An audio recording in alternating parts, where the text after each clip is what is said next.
Hello everyone, welcome back to my channel economic sites. और आज आप पढ़ेंगे पूरा चैप्टर। इसी वीडियो में हम कवर कर लेंगे, that is your economic planning and economic development in India.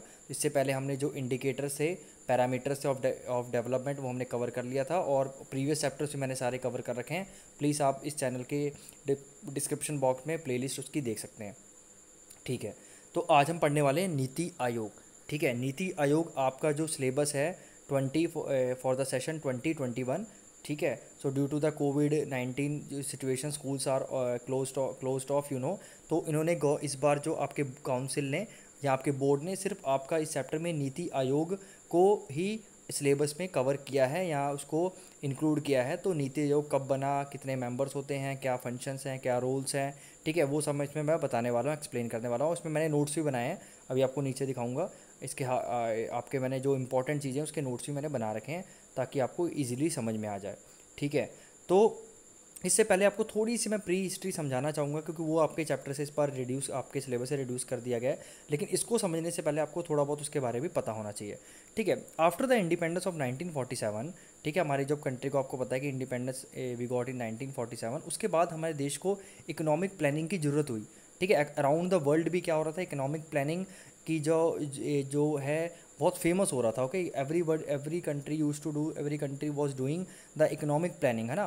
तो इंडिया ने भी सोचा कि हमें एक इकोनॉमिक प्लानिंग प्लानिंग करनी चाहिए कि हमारी इकॉनमी कैसे चले। ठीक है, हमें प्री प्लान्स बनाने चाहिए, पॉलिसीज़ बनानी चाहिए, स्ट्रेटजीज़ बनानी चाहिए, और उसको क्या करना चाहिए, अच्छे से क्या करना चाहिए, मॉनिटर करके हमारी इकॉनमी को क्या करना चाहिए, मैक्सिमम से मैक्सिमम बेनिफिट पहुंचाना चाहिए। ठीक है, ये गवर्नमेंट का प्लान था। तो इस प्लान के तहत 1950 में उन्होंने क्या बनाई, प्लानिंग कमीशन। ठीक है, उन्होंने प्लानिंग कमीशन बनाई 1950 में। आफ्टर दैट, ठीक है, ये चली हमारी 2014 तक। अब 2014 तक क्यों चली, क्योंकि आपको पता है up to 2013 there was a Congress led UPA government. उसके बाद री इलेक्शन होता है। ठीक है, and the fresh government comes in to the power, and Narendra Modi becomes the prime minister of our country, you know it very well. तो उन्होंने क्या किया, ठीक है, उन्होंने 2014 में आके ना उन्होंने प्लानिंग कमीशन को स्क्रैप कर दिया। प्लानिंग कमीशन स्क्रैप कर दिया मतलब हटा दिया, टोटली बिल्कुल ही ख़त्म कर दिया, राम नाम सत्य कर दिया समझ लिए। उन्होंने इसकी जगह पे, प्लानिंग कमीशन की जगह पे वो लेके आए NITI Aayog. Okay, so full form of NITI I have already told you, या लिखा भी है यहाँ पे, national institute of transforming India. तो जो काम वो जो पहले प्लानिंग कमीशन करती थी, इसको थोड़े से अलग ढंग से उन्होंने बनाया, इसको इसका रीस्ट्रक्चर किया इसको। ठीक है, न्यू पावर्स दी, एडिशनल पावर्स दी, और बेसिकली इसको क्या किया, इसको मतलब जो करंट प्रॉब्लम्स है उसके साथ उसको क्या किया, कंबाइन करने का करने की कोशिश किया गवर्नमेंट ने। ठीक है, तो आपको समझ में आ गया होगा कि इस थोड़ी सी हिस्ट्री समझ में आ गई होगी कि ये क्या क्या होता है, क्या क्यों किया गया था। ठीक है, तो हम ये इसको स्क्रैप करके प्लानिंग कमीशन को 2014 में नीति आयोग को बना लिया गया था। तो अब इस चैप्टर में या बेसिकली इस वीडियो में हम यही कवर करने वाले हैं कि नीति आयोग होता क्या है और काम कैसे करता है। तो सबसे पहले मैं आपको बता दूं कि जो ये है ना, यहाँ से लेके आपका यहाँ तक, ठीक है, फर्स्ट से लेके स्टार्टिंग से लेके मैंने इसको नोट्स में कवर किया है क्योंकि ये थोड़ा ब्लर हो रहा था, ताकि आपको इजीली समझ में आ जाए। तो चलिए वहीं पे चलते हैं। ठीक है, अब NITI Aayog was formed after the scrapping और removal of long planning commission. तो मैंने आप ऑलरेडी बता दिया 1950 से हमारा क्या चला आ रहा था, प्लानिंग कमीशन चला आ रहा था। ठीक है, अप टू 2014 ये गया, तो it was for very long time. तो इसको गवर्नमेंट ने, जो न्यू गवर्नमेंट आई under the leadership of prime minister Narendra Modi ji, उन्होंने इसको स्क्रैप कर दिया, रिमूव कर दिया, and they have made a new body that is NITI आयोग।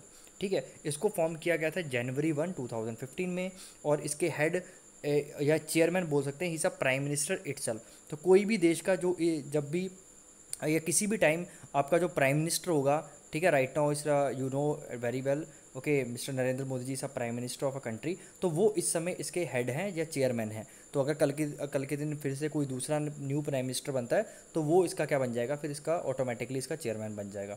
दूसरा चेयरमैन आपका है वाइस चेयरमैन, जो इस समय है doctor Rajiv Kumar. It was according to June 2019। अभी कुछ चेंजेस आए होंगे तो आप गूगल पे जाके कर सकते हैं, ठीक है, देख सकते हैं।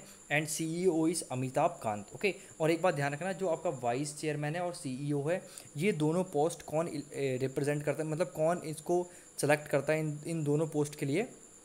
प्राइम मिनिस्टर इज हिमसेल्फ या chairman is electing this both the individuals for this both the respective posts, okay, and vice chairman for the CEO. ये दोनों पोस्ट कौन आपके कौन इसके लिए जो इसके जो वाइस चेयरमैन है और सीईओ कौन इलेक्ट करता है? आपके प्राइम मिनिस्टर हिमसेल्फ या चेयरमैन हिमसेल्फ। और इसका एडिशनल इसमें क्या होती है बेटा, 3 फुल टाइम मेंबर्स होते हैं, ठीक है, 4 यूनियन मिनिस्टर होते हैं। Union minister I hope you know it very well, जो कैबिनेट मिनिस्टर्स हमारे जो यूनियन मिनिस्टर्स होते हैं ना, इसके 4 यूनियन मिनिस्टर भी होते हैं, तो आप गूगल कर सकते हैं इस समय कौन है 4 यूनियन मिनिस्टर्स, ठीक है। चीफ मिनिस्टर्स भी होते हैं, और अगर स्टेट्स है तो चीफ मिनिस्टर होंगे, प्लस अगर अगर यूटी है आपकी यूनियन टेरिटरी है, तो in that the lieutenant governor will be included in this organisation और बॉडी। तो I hope it is very very clear, I am very very clear with the you can say its body, इसके जो members of the body मैंने आप और समझा दिया आपके, chairman, vice chairman, then CEO, ये दोनों जो वो हैं लोग हैं, इन दोनों पोस्ट पे जो भी लोग होते हैं वो कौन सेलेक्ट करता है? पीएम इटसेल्फ या चेयरमैन, ठीक है। Then 3 full time members is there, 4 union ministers is there, and plus chief minister of all the states, and if it is the union territory, in that case the lieutenant governor will be included in this body, fine, ठीक है।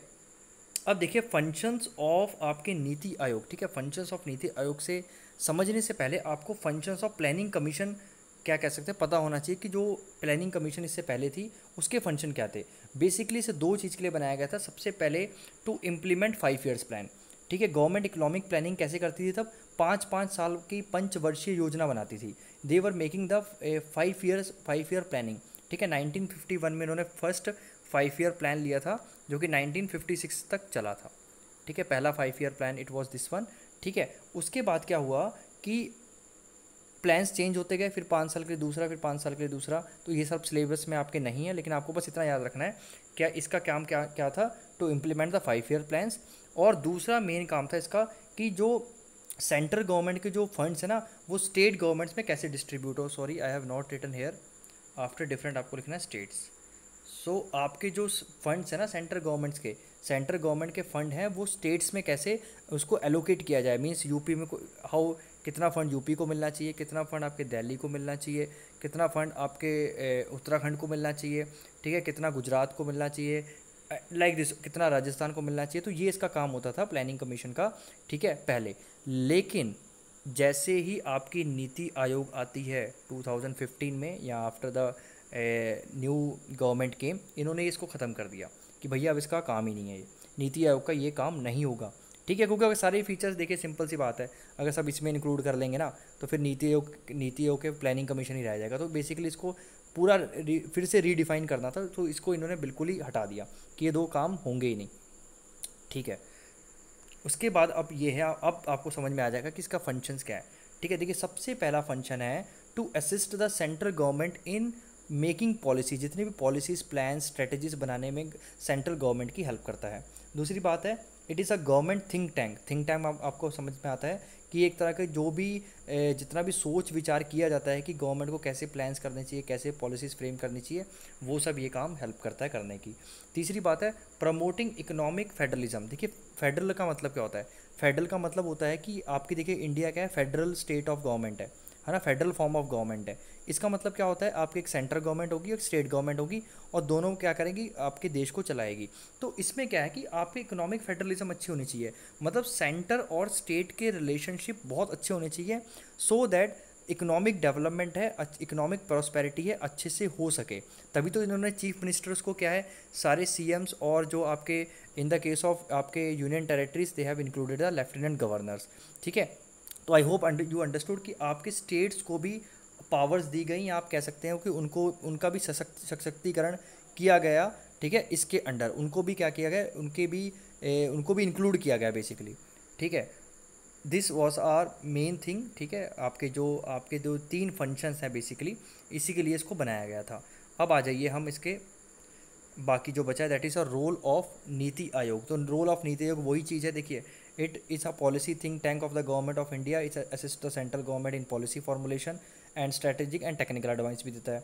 दूसरी बात है NITI Aayog monitors and evaluate implementation of development, जितने भी development programmes बनते हैं ना हमारी कंट्री में, उसको मॉनिटर करता है, इवेल्युएट करता है कि ये सही है या नहीं सही है, या इट इज़ बेटर और it's not better for a country, ठीक है। All those thing. Development plans कौन से होते हैं, डेवलपमेंट प्रोग्राम्स, जैसे मान लीजिए आपके उज्ज्वला योजना है, या पीएम किसान फंड है, जिसमें क्या किया जाता है, या स्कॉलरशिप कोई स्कीम्स हैं तो वो उसको मॉनिटर करती है नीति आयोग और उसको इवैल्यूएट करती है कि कितने सक्सेसफुल है तो कितना सक्सेसफुल है, अगर सक्सेसफुल नहीं है तो क्या कारण से सक्सेसफुल नहीं होने के। So all this things Niti Aayog do.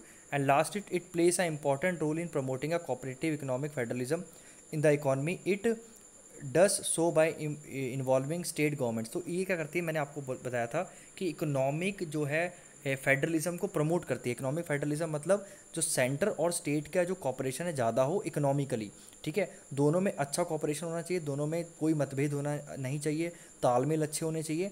ये सारा काम भी क्या था, नीति आयोग देखती है। अब लास्ट है आपका ऑब्जेक्टिव्स ऑफ द नीति आयोग, ठीक है, ये भी इसके इर्द गिर्द ही घूमता है, लेकिन आप एक बार पढ़ लीजिए। To evolve a vision of the national development. तो सबसे पहले इसका काम था कि हर चीज़ नेशनल डेवलपमेंट के लिए बनाइए आप।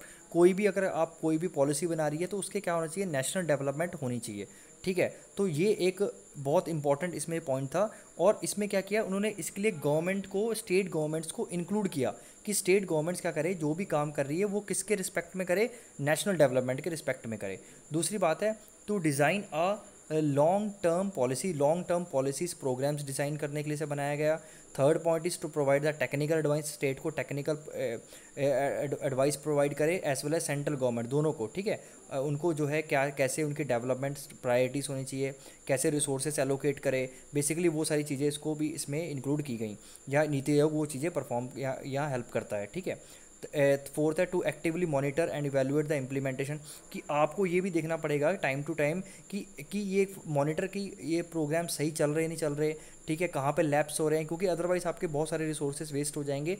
तो आपको मॉनिटर करते रहना है, वो सब भी काम क्या करती है, नीति आयोग करती है। फिफ्थ है to foster cooperative federalism. Cooperative federalism मैंने आपको बता दिया है कि सेंटर और स्टेट गवर्नमेंट में आपस में अच्छे फ्रेंडली रिलेशंस होने चाहिए, अच्छे रिलेशन होने चाहिए regarding the all the aspect, specially economic issues, so that there is no any you can say problems on this issue, ताकि क्या हो, कंट्री की जो नेशनल डेवलपमेंट है वो ईजी हो सके। देन है सिक्स्थ है to impart the advice of the government on the areas that is specifically, government को स्पेसिफिक एरियाज में क्या करती है, एडवाइस करती है, ठीक है। Seventh to offer the platform on the resolution. देखिए ये एक प्लेटफॉर्म भी ऑफर करती है।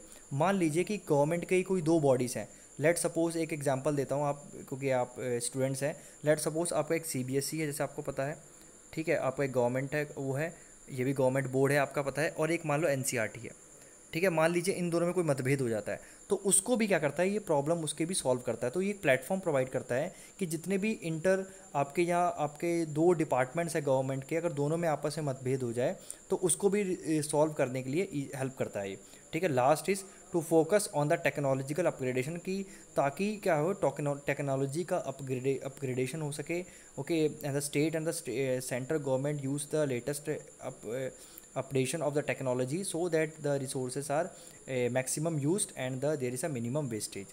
So I hope it is very clear. तो ये हमारा आपका चैप्टर जो है आपका planning and economic development in India इतना ही आ रहा है। I hope all the points are very clear to you. So thank you so much, God bless you.